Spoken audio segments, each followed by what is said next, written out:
welcome. I'm Peggy. Thank you for sharing your day with us. And we're going to take a kind of a look back in history. And it's amazing the things that we have right around us that we don't even know about.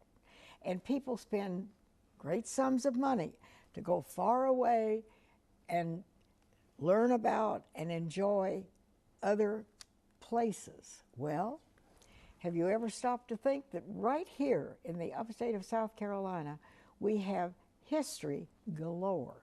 And it is interesting when you delve into it and you see what happened right here.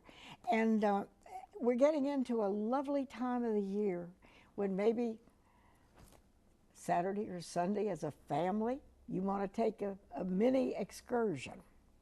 Well, I'm going to recommend a place called Abbeville, South Carolina.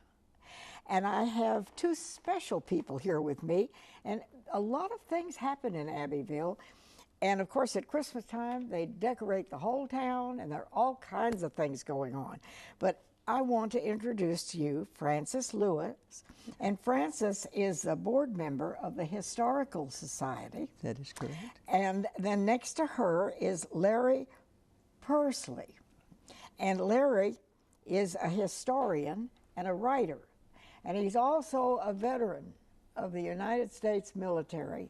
Thank you for your service, thank you for coming and sharing with us today. And we have some wonderful pictures.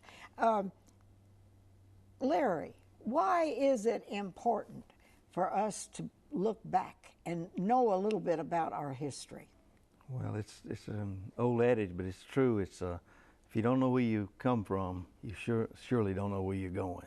It's important to you know what your roots are, and for me, I'm fortunate it's from Abbeville. You are a native of Abbeville. Originally from Abbeville, Okay. that's right. Okay. And what about you, Frances? I'm a native of Abbeville, and I left for about 15 or 16 years and came back, and I wouldn't have it any other way. And I will say right up front that Larry is an author, and he's written books about Abbeville and history, and this is called Moments in Time. And then this one is Abbeville, South Carolina, a Backward Glance. So those are, thank you for bringing those. Thank They're you. nice pictures. Now, nice books. Now, they brought some wonderful pictures, and I want to be able to share and show those. But you have an active historical society there. We do, and we have several things going on that we're having to maintain, mainly the McGowan-Barksdale-Bundy House, and that's our headquarters. And we're really working hard to raise funds to keep it going because it takes a lot of money. It's a 10,000 square foot Queen Anne house. We have pictures of that Yes, house, and we're going to show those in a minute. But that is where your headquarters are right now. That is correct. So you get to work in this magnificent old house. I love it. Well, I'll tell you, maybe we should, we do have a phone number and a website as well.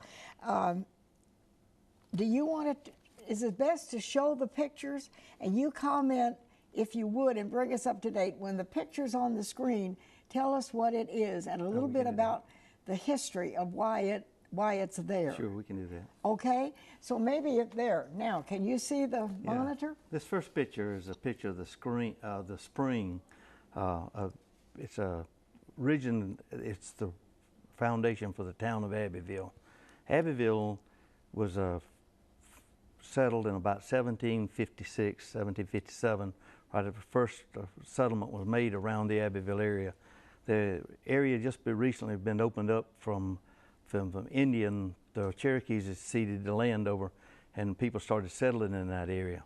And then, so the first settlers were in there with the Calhoun family and another, some other families. But John C. Calhoun, the famous statesman from South Carolina, Southern orator, and Vice President of the United States, father, and family came here, and they settled the Abbeville area.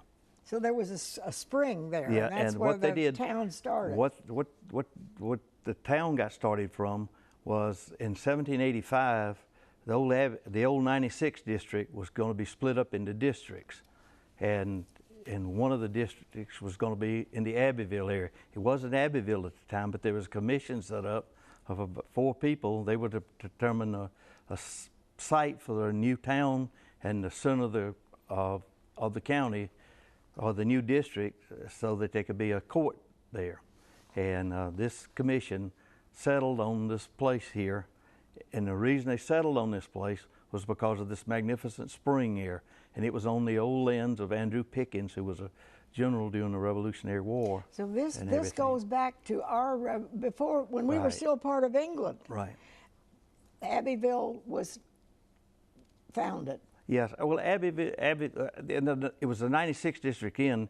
Abbeville itself was founded just a little bit after that, but this spring was there during the Revolutionary War because Andrew Pickens was one of the leaders of the Revolutionary cause in the upstate of South Carolina, and he was a general in the militia, and he lived there at Abbeville, and his house was originally there at Abbeville, and he had this spring, and he sold the land and then moved on to Pickens district, and Pickens became known for him.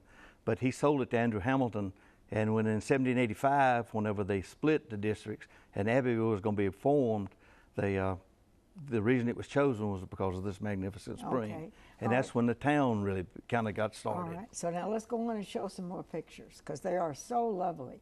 There, oh, that's beautiful. Now what is that? This is a picture of the municipal building there at Abbeville today, and it also houses the Opera House.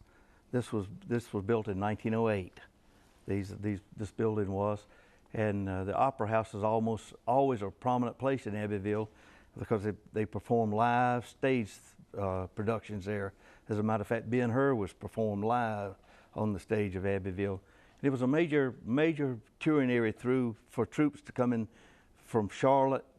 They gotta go down through Abbeville and they go on to Atlanta because Abbeville was halfway, and they would stop in Abbeville and they performed there. And a lot of the troops did perform there, and from about 1908 when it was opened theater up. groups, Mm-hmm. yeah. From 1908 to 1917. And now you have a full season in the winter and the summer. For many years, plays.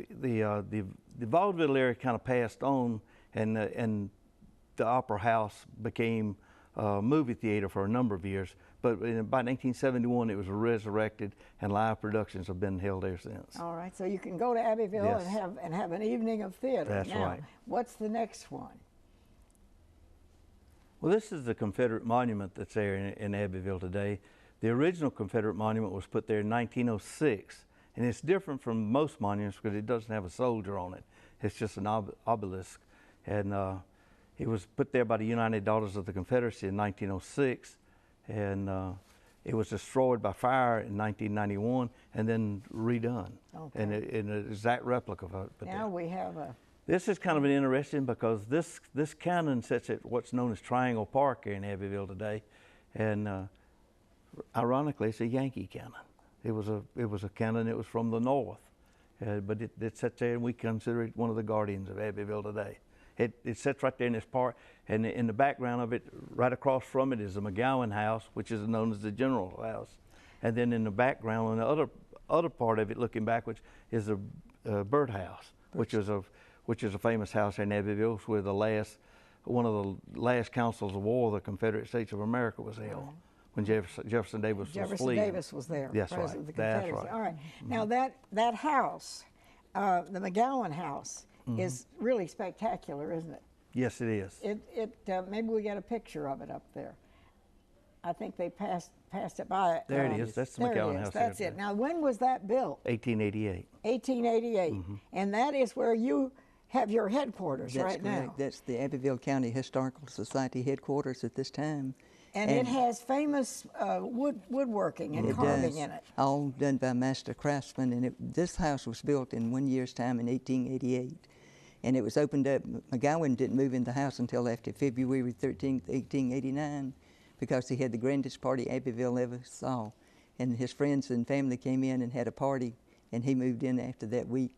Oh, so it's a very now this at times is open to the public. You can tour this house. It's open April the 1st through the middle of December on Saturdays from 1 to 4, or by appointment. Or you can make an appointment. That's right. And go. All right, but it's a beautiful old house. It's absolutely gorgeous. Has 10,000 square feet in it. And the upstairs part is a museum, and it has the apothecary room, vintage clothing bedroom, the Confederate relics room. Within this beautiful house is like a museum. The upstairs part. That's right. The upstairs, so you That's can correct. see what You clothing that is. You can see vintage clothing. Vintage clothing. And you can see we have a Confederate relics room that's Okay. dedicated to the Confederacy. Okay. And then we have a military room, and we've actually had men and women openly cry when they come in there. Oh. We have Major St. Low Corner because he was from Abbeville, Thomas Try Howie. And we have General Barksdale, who was the second general who lived in the house. We have his portrait and the flag that goes around the curved walls that flew over his last command post in India. And Well, so much in that So room. much history, and some of it is almost international. I mean, you've had some very famous people That's true. there. Okay, now let's. We don't want to miss out. We want to see all these pictures because they are beautiful. If she has some over back there, there we go. Now, Larry, what is that? That's on the outside of the house and everything on the, it's saying when it was built and everything, 1880, All right. on the chimney. Okay. Now, there. Now this is the living hall as you come into the house, and it shows some of the architecture there. When you come in the front door, if the flower arrangement was not there, you'd see the fireplace. And all this is built-in furniture. To the left is a hall tree, and then to the, what we see is the left of the fireplace there is the stairwell. Now what we're seeing is heritage gardens. These were uncovered, they were overgrown, had wisteria and everything, and we knew the boxwoods were in there and we had them uncovered. Absolutely gorgeous heritage gardens. Oh, look at that. So not only do you have a beautiful house, you have the gardens around it. And this is a volunteer who made signs for the plants and put the botanical name as well as the common name, and actually made the signs and installed them for us free. So you have many people volunteering to. We do. And this is giving an invitation about the Taste of Christmas. It's a fundraiser we're having coming up in November. And we have limited seating. We're doing it on Wednesday, November the 5th for 40 people. And again on Saturday, November the 8th for 40 people. And it will be a continental breakfast. And it will be held in this house. That's correct. Okay. Now this is the stairwell and the Juliet balcony at the top of the Christmas tree. And it will be all decorated. It will be decorated differently this year. But you can see the architecture in the house is phenomenal. And the woodwork. That's correct. Now this was a tea last Christmas held for a bride. And this is in the formal dining room. I was hoping you'd be able to see some of the architectural features, but we kind of narrowed it down. But it's beautiful, a beautiful setting for such a thing. And this just happened September the 14th, the Franklin Pursley Railroad Park.